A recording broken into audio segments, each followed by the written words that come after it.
Hello students. Actually civil services का syllabus तो खैर बड़ा है ही है, लेकिन जो उसके टॉपिक्स हैं वो इतने ज़्यादा स्कैटर्ड होते हैं कि कई बार आपको कन्फ्यूज़न इतना रहता है, आप पढ़ भी रहे हैं तो भी आपको याद नहीं होता। इस वीडियो में इतने लंबे आर्टिकल को मैंने जितना छोटे तरीके से आपको नोट्स बना के दिखाऊंगा मैं, आप प्लीज़ इसको सिर्फ 5 मिनट के अंदर टॉपिक को समझिएगा। काफ़ी बड़ा टॉपिक है और इसको मैंने बहुत छोटे में समझाने की कोशिश करी है। जो जो कीवर्ड मैं लिखूंगा आपको समझ में आना चाहिए कि हम कोई भी अगर कोई इस एग्ज़ाम को क्रैक करता है या टॉप करता है तो वो इतने बड़े टॉपिक को कैसे कंसाइज़ करता है। इस टॉपिक में आप बहुत दिनों से सुन रहे होंगे इलेक्शन कमीशन ऑफ इंडिया, बहुत दिनों से सुन रहे होंगे चीफ इलेक्शन कमिश्नर को हटाने की बात कर रहे हैं, रिमूवल मोशन या उसका इम्पीचमेंट। बहुत दिनों से सुन रहे होंगे स्पेशल इंटेंसिव रिव्यू, किस चीज़ का रिव्यू या रिवीजन? इलेक्टोरल रोल का, यानी कि वोटिंग लिस्ट का। कुछ लोग बोल रहे हैं वोट थेफ्ट हो रही है, वोट चोरी हो रही है। ये सारा कन्फ्यूज़न दूर करने के लिए सबसे पहले आपको ये समझना पड़ेगा, इलेक्शन इंडिपेंडेंट होने चाहिए। अगर इलेक्शन एग्जीक्यूटिव के लिए होते हैं और उसको कराती है इलेक्शन कमीशन ऑफ इंडिया, तो ये election commission of India executive से इंडिपेंडेंट होनी चाहिए। ओके, इसलिए इसमें इतने सारे इशू आ रहे हैं। सबसे पहले बहुत ही ज़्यादा इंपॉर्टेंट है कि कॉन्स्टिट्यूशन में कितने आर्टिकल्स हैं जो इलेक्शन कमीशन ऑफ इंडिया को डील करते हैं। वो करते हैं 1 मिनट, वो करते हैं आर्टिकल 324 से 329। ये आपको टिप पे होने चाहिए एग्जाम को निकालने के लिए, प्रीलिम्स के लिए बहुत ज़्यादा इंपॉर्टेंट है। सबसे पहले 324, देखो 324, अभी मोटा मोटा तीन बातें समझ लीजिए कि ये बोलता है कि सुपरिटेंडेंस डायरेक्शन एंड कंट्रोल, तीन वर्ड बोले हैं, सुपरिटेंडेंस डायरेक्शन और control of election by ECI, of election by ECI. ये इतना ही समझ लीजिए अभी। 325 क्या बोलता है?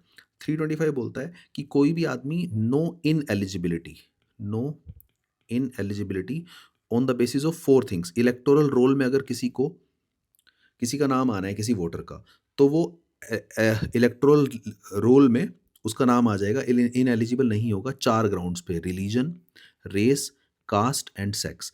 यानी कोई ये नहीं बोलेगा कि आप मुस्लिम हो तो आप, या सिख हो तो आप नहीं हो सकता आपका नाम वोटर लिस्ट में, आप किसी और रेस के हो, किसी और कास्ट के हो, किसी और सेक्स के हो, तो आपको एलिजिबिलिटी, यानी सबको बराबर है। केवल इतना ही याद रखना है। आर्टिकल 326 में आपको याद रखना है यूनिवर्सल एडल्ट फ्रेंचाइज। यूनिवर्सल का मतलब है ऑल, एडल्ट का मतलब है हर आदमी 18+, फ्रेंचाइजी का मतलब है राइट टू वोट। यानी कि आर्टिकल 326 कह रहा है सभी लोग वोट दे सकते हैं जो 18+ हैं, जब तक कि अनटिल अनलेस अगर पार्लियामेंट ने ही आपको या कॉन्स्टिट्यूशन ने स्पेसिफिकली लॉ बना के रोका है, अनसाउंड माइंड अगर हैं आप, तब रोक दिया है अगर। 327 में आपको केवल एक वर्ड याद रखना है, parliament. Parliament will make law for election. 328 में अगर स्टेट से रिलेटेड है तो 328 में state legislature will make law. Okay, और 329 में आपको करना है कि कोर्ट का इंटरफेरेंस इलेक्शन में नहीं होगा। कोर्ट का interference in election, it is not possible. वो कौन करेंगे? वो कोई ऐसी अथॉरिटी होगी जो कि डिसाइड होगी पार्लियामेंट्री लॉ के द्वारा, कोर्ट नहीं होगा। कोर्ट, अब आप समझिए सबसे पहले कि हमने देख लिया कि इलेक्शन के आर्टिकल ये हैं, और मोटा मोटा हमने छः, जितने भी आर्टिकल्स हैं ये 4, 5, 6, 7, 8, 9, जितने भी आर्टिकल्स हैं हमने इनको ऊपर ऊपर से देख लिए। अब हम 324, जो कि थोड़ा इंपॉर्टेंट आर्टिकल है, केवल ये एक्चुअली ये इसलिए इंपॉर्टेंट है क्योंकि इसमें 6 क्लॉजेज हैं। सबसे पहली क्लॉज में ये लिखता है कि सुपरिटेंडेंस डायरेक्शन या फिर कंट्रोल अगर इलेक्शन का है, इलेक्शन किस चीज़ के? चार election: parliamentary election, state legislature election, president election और वाइस प्रेसिडेंट इलेक्शन। इन चारों का इलेक्शन कमीशन ऑफ इंडिया इसको हैंडल करेगा। नंबर 2 पे 324(2) क्या बोलता है कि इलेक्शन कमीशन ऑफ इंडिया में चीफ इलेक्शन कमिश्नर होगा प्लस अदर इलेक्शन कमिश्नर होंगे।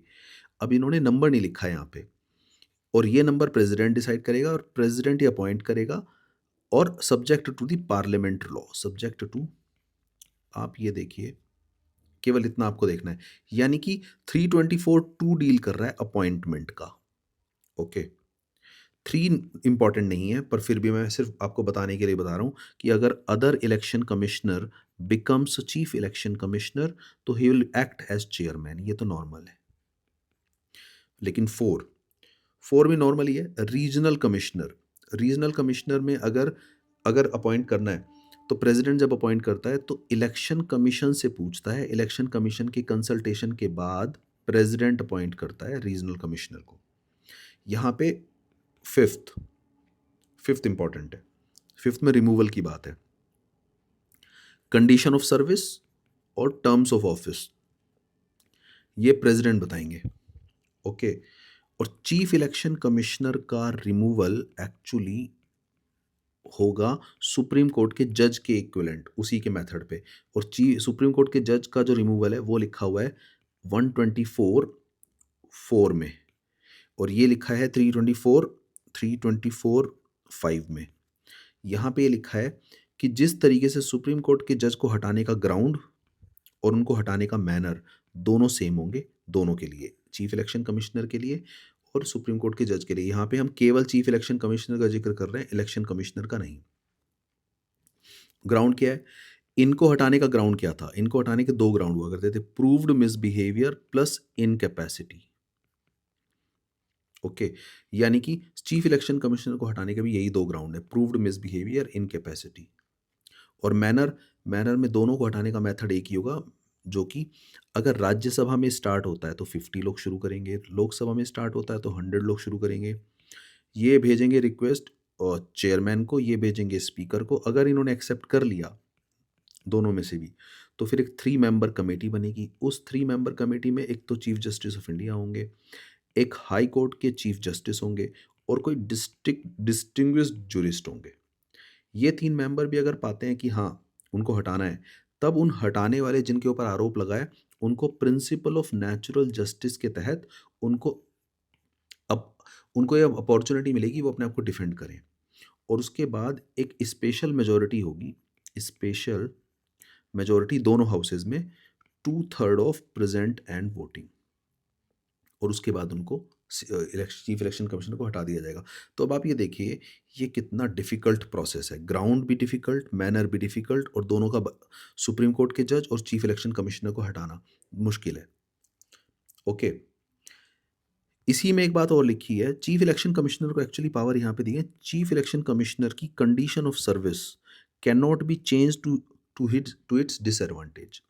तो यहाँ पे चीफ इलेक्शन कमिश्नर को 324(5) में पावर ज़्यादा दी गई है, जबकि इसी 324(5) में अदर इलेक्शन कमिश्नर को हटाने के लिए केवल चीफ इलेक्शन कमिश्नर की रिकमेंडेशन ही काफ़ी है, यहीं पे लिखा है। और लास्ट है 324(6). 324(6) में आपको याद रखना है स्टाफ, कि अगर इलेक्शन कमीशन को स्टाफ चाहिए तो वो रिक्वेस्ट करेंगे या तो प्रेसिडेंट से या गवर्नर से। अब देखिए, अगर मैं ध्यान से तुम्हें आपको लोगों को बताता हूँ, इतना ही समझना है आपको। इतना समझने के बाद आपको कम से कम कॉन्स्टिट्यूशनल पॉइंट्स तो सारे समझ में आ गए इलेक्शन कमीशन के। अब हम थोड़ा सा समझते हैं कि जब कॉन्स्टिट्यूशन में 1950s में ये सब आ गया था तो उसके बाद क्या क्या हुआ। इलेक्शन में हमेशा प्रॉब्लम आती रही, ये बातें चलती रही कि कुछ ना कुछ इलेक्शन में गड़बड़ है, या फिर इलेक्शन कमिश्नर को अपॉइंटमेंट और रिमूवल, इन दोनों में हमेशा से डिबेट होती रही। 1975 में 1975 में सुप्रीम कोर्ट ने बोला, केस का नाम भी बता देता हूँ, केस का नाम है इंदिरा गांधी वर्सेस राजनारायण। यहाँ पे एक चीज़ बोली, केवल इतना ही याद रखना है आपको, कि एक्चुअली जो फ्री एंड फेयर इलेक्शन होते हैं that is basic structure of constitution, यानी कि दैट इज़ इंपॉर्टेंट। सिर्फ इतनी बात बोलिए, आप मेंस में भी जिक्र कर सकते हैं कि 1975 में सुप्रीम कोर्ट ने इंदिरा गांधी वर्सेस राजनारायण केस में क्लियरली बोला कि फ्री या फेयर इलेक्शन इतनी बड़ी चीज़ है, बेसिक स्ट्रक्चर है, it can not be changed, ये हमेशा रहेगी रहेगी। फिर 1997 में सुप्रीम कोर्ट ने एक और बात बोली, ये बात बोली विनीत नारायण, विनीत शायद नारायण केस ही था।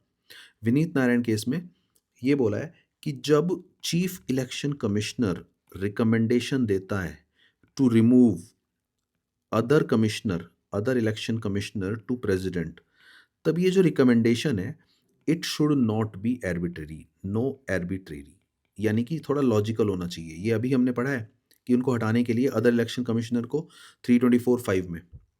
ओके। और अभी रिसेंटली 2023 में सुप्रीम कोर्ट ने अगेन एक आपने एक और बहुत ही इंपॉर्टेंट केस का नाम सुना होगा, अनूप बर्णवाल केस। अनूप बर्णवाल केस में सुप्रीम कोर्ट ने बोला कि अभी तक क्या होता था? अभी तक होता था कि काउंसिल ऑफ मिनिस्टर ने बोला प्रेसिडेंट को और प्रेसिडेंट ने अपॉइंट कर दिया इलेक्शन कमिश्नर्स को। तो ये जो बोलने वाले लोग हैं ये गलत हैं according to supreme court. Supreme court ने बोला कि अब 2003 के बाद ये होना चाहिए। उन्होंने एक टेम्परेरी गाइडलाइंस दी सुप्रीम कोर्ट ने कि एक सिलेक्शन कमेटी होनी चाहिए और उस सिलेक्शन कमेटी में 3 लोग होने चाहिए, प्राइम मिनिस्टर होने चाहिए, चीफ जस्टिस ऑफ इंडिया होने चाहिए, लीडर ऑफ अपोजिशन। यानी कि जो काम अभी काउंसिल ऑफ मिनिस्टर करती आई है, वो 2023 के बाद सुप्रीम कोर्ट ने गाइडलाइंस दी कि ये 3 लोग मिल के प्रेसिडेंट को सजेशन देंगे किसका नाम होना चाहिए और फिर प्रेसिडेंट अपॉइंट करेंगे इलेक्शन कमिश्नर को। लेकिन सुप्रीम कोर्ट की गाइडलाइंस के बाद भी 2023 में ही 1 मिनट 2023 में ही पार्लियामेंट ने एक्ट निकाल दिया, chief election commission, other election commission, appointment, condition of service, term of office act 2023। यानी कि और इस एक्ट में इन्होंने बहुत ज़्यादा पावर दे दी चीफ इलेक्शन कमिश्नर को, और सुप्रीम कोर्ट की ये वाली बात भी इन्होंने डायरेक्टली नहीं मानी, हालांकि थोड़ा सा माना। कि उन्होंने क्या किया इस एक्ट के अंदर, अब की बार इन्होंने एक तो सर्च कमेटी बनाई, सर्च कमेटी के बाद बनाया इन्होंने selection committee. Okay, search committee में क्या किया, सर्च कमेटी में लॉ मिनिस्टर, और लॉ मिनिस्टर के साथ साथ इन्होंने 2 सेक्रेटरी लेवल के लोग, यानी कि सर्च कमेटी में ये लोग होंगे। ये लोग इस सिलेक्शन कमेटी को नाम भेजेंगे, करीब करीब 5 नाम, 5 नेम्स। अब सिलेक्शन कमेटी में कौन होगा? Prime minister, union cabinet minister और लीडर ऑफ अपोजिशन। तो अब यहाँ इशू क्या आ रहे हैं? 2 इशू हैं। सबसे पहले तो पहले पूरा प्रोसेस समझ लेते हैं। अब ये तीनों लोग सिलेक्शन कमेटी के ये नाम आगे भेजेंगे, रिकमेंड करेंगे प्रेसिडेंट को, और प्रेसिडेंट अपॉइंट कर देंगे इलेक्शन कमिश्नर्स को। अंतर देखते हैं। जो अनूप बर्णवाल केस में सुप्रीम कोर्ट ने बोला था, उसने भी सुप्रीम कोर्ट ने 3 की गाइडलाइंस दी थी, प्राइम मिनिस्टर, सीजेआई और लीडर ऑफ अपोजिशन। जो एक्ट बना उसी साल, उसमें सिर्फ एक चेंज किया, सीजेआई को हटा के इन्होंने union council sorry union cabinet minister को ऐड कर दिया। तो अब यहाँ पे कुछ लोग क्या बोल रहे हैं, क्या क्या पॉइंट्स हैं। एक तो ये कि ये जो सर्च कमेटी है, सर्च कमेटी में जो 5 नाम देती है, हो सकता है इन्होंने 5 नाम दिए हों, लेकिन सिलेक्शन कमेटी को ये पावर है, इन्होंने एक सेक्शन 8 दिया है शायद। उस सेक्शन 8 के हिसाब से ये पाँचों के पाँचों नाम ही नहीं लेंगे और एक नया नाम ले आएँगे। अब भई अगर नया नाम ले आओगे कहीं से, तो फिर सर्च कमेटी का क्या फ़ायदा हुआ? फिर तो यूटिलिटी ज़ीरो है। दूसरा, अगर सिलेक्शन कमेटी में आपने सीजेआई को हटा दिया, ठीक है? और यून तो यहाँ पे ये दोनों लोग एग्ज़ीक्यूटिव के हैं, प्राइम मिनिस्टर एंड ये। लीडर ऑफ अपोज़िशन दूसरी पार्टी के हैं। तो यहाँ पे 2:1 की पावर है, तो यानी कि अगर ये तीनों लोग भी प्रेज़ेंट हैं, तब भी वैल्यू किसकी मानी जाएगी इलेक्शन कमिश्नर के अपॉइंटमेंट में? ऑलरेडी जो रूलिंग पार्टी है। और तीसरा, अगर वो एब्सेंट भी हैं, अगर किसी दिन लीडर ऑफ अपोज़िशन एब्सेंट हैं, तब तो बिल्कुल एब्सेंट होंगे, उस टाइम पे भी अपॉइंट कर सकते हैं। यानी कि इस एक्ट में प्रोविजंस थोड़े एग्जीक्यूटिव को ज़्यादा पावर दी और इंडिपेंडेंस को कम किया है। सीजेआई का जुडिशरी का रोल जो रिकमेंड किया गया था, वो भी अभी नहीं है। और इसी एक्ट में एक क्लोज 16 भी दे डाल दी। क्लोज शायद वो 16 है या 18 है। ओके, उसमें ये है इनको कि चीफ इलेक्शन कमिश्नर को no civil and criminal proceeding.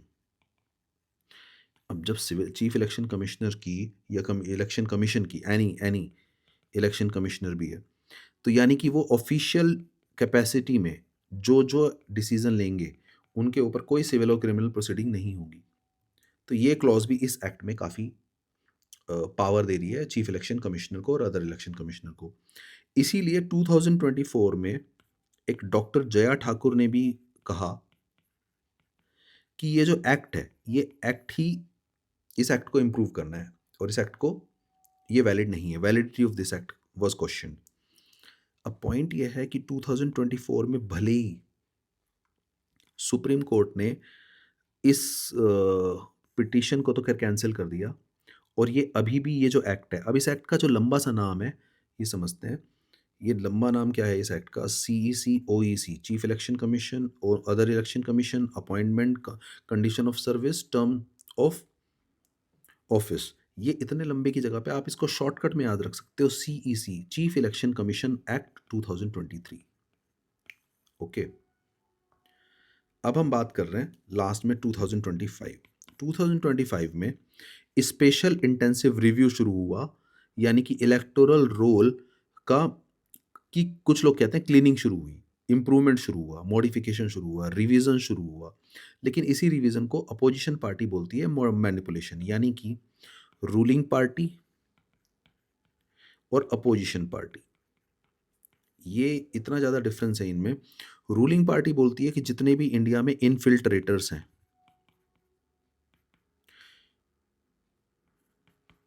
यानी कि घुसपैठियां हैं, अलग देशों से आए हैं, इनका नाम हम इलेक्टोरल रोल से हटाएंगे। अपोजिशन बोलती है कि आप तो टारगेट कर रहे हो जानबूझ के एक्चुअली माइनॉरिटी को। फॉर एग्जांपल, वेस्ट बंगाल में अराउंड 38% तो माइनॉरिटी ही है, तो आप तो जानबूझ के उनको टारगेट कर रहे हो, तो यानी कि आप मैनिपुलेशन कर रहे हो। ओके, लेकिन रूलिंग पार्टी बोलती है ये मैनिपुलेशन नहीं है, ये क्लीनिंग है। अब सिर्फ हमें ये समझना है, इसीलिए अपोजिशन पार्टी बोलती है कि चीफ इलेक्शन कमिश्नर का अब वो करेंगे, चीफ इलेक्शन कमिश्नर को हम इम्पीच करेंगे। अब चीफ इलेक्शन कमिश्नर को इम्पीच करने के लिए कॉन्स्टिट्यूशन के हिसाब से भी और सीईसी एक्ट के हिसाब से भी इनको अगर हटाना है, तो जो हम ग्राउंड भी और मैनर भी वही होना चाहिए सुप्रीम कोर्ट के जज के हिसाब से। यानी कि ग्राउंड होना चाहिए प्रूव्ड मिसबिहेवियर और इनकैपेसिटी, और मैनर होना चाहिए वो लॉन्ग प्रोसीजर जो है, और उसमें 2/3 प्रेजेंट एंड वोटिंग की मेजोरिटी होनी चाहिए, जो कि अभी अपोजिशन पार्टी के पास नहीं है। तो अपोजिशन पार्टी कह रही है भले ही हम उसको हटा ना पाए, पर एटलीस्ट ये जो प्रपोज्ड मोशन होगी उनको हटाने की, ये एक रिकॉर्ड की तरह तो रहेगी, at least at least as a record. ये बाद में याद रहेगा कि इन्होंने कितना गलत काम किया था और इनको हटाने की बात चली थी। अगर ये हटा भी नहीं पाएंगे, कम से कम अगर कोई काम हम फाइनली नहीं पहुंचा सकते हैं, तो कुछ हद तक शुरुआत करके अपनी अपनी प्रोटेस्ट को रजिस्टर तो कराएं।